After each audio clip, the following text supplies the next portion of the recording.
Յուրաքանչյուրը, ով ծառայում է Սուրբ Հոգու զորությամբ, պետք է իմանար, թե ինչպես պետք է հանգիստ առնել, ազատվելու համար հոգնածությունից և ճնշումներից։ Սմիթ Վիգլսվորթն ուներ իր տարբերակը։ Մի անգամ ես հարցրեցի նրան, թե հանգստանալու, թուլանալու համար ինչով է զբաղվում,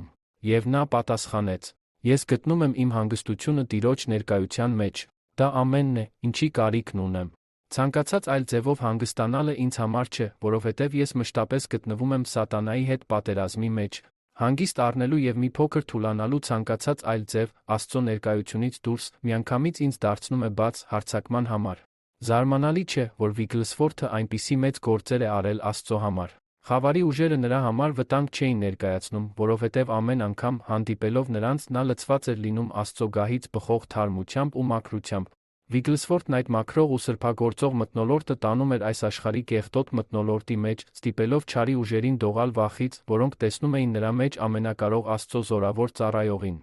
Ալբերտ Խ. Բերտ